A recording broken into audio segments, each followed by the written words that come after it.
The current paradigm is to use Framingham Risk Score to categorize patients into low, intermediate, and high-risk groups. But current risk prediction has limitations.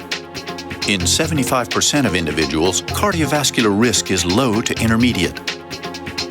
And 60% of cardiac events occur in these risk groups.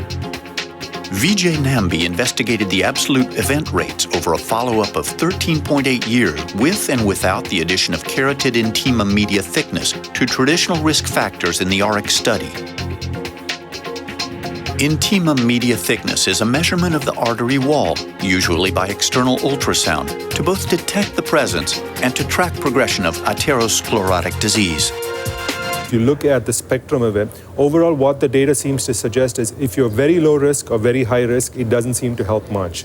It's in the people who are, intermediate risk, either 10 to 20%, or in our situation, even the 5 to 10% risk group, where an addition of these other markers may help in better prediction of risk. If you were to think of how to digest these results and how to use it, perhaps the main thing would be not to treat everybody in the 0 to 10% risk group as the same. Especially in the 5 to 10% risk group, their predicted risk may be a little bit higher.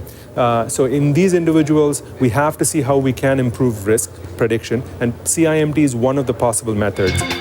In order to improve risk prediction, Anand Rohatgi examined data from participants in the Dallas Heart Study who had blood measurements and non-invasive measurement of atherosclerosis, including coronary calcium and aortic wall thickness measured by MRI. He chose 6 biomarkers, including CRP, anti-proBNP, and osteoprotegerin, which have been associated with increased cardiovascular risk and atherosclerosis. What we found is that when we combined multiple biomarkers in a panel to detect atherosclerosis, it improved the prediction of atherosclerosis beyond the Framingham risk categories as measured by multiple different statistical metrics. It helped reclassify subjects who were low risk into high risk categories appropriately, and anyone who is intermediate risk to low risk categories appropriately, much better than the Framingham risk.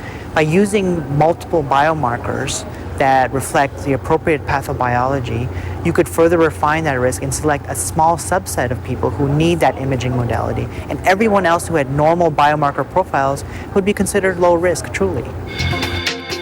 Based on these observations, we asked him how he would better identify patients with residual risk.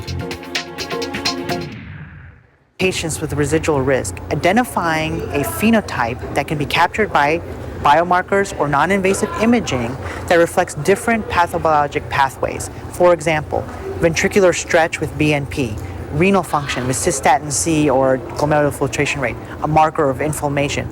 Markers that reflect different parts of the pathobiology of atherosclerosis, if they can be combined together, I think you can very accurately target those patients who have increased residual risk.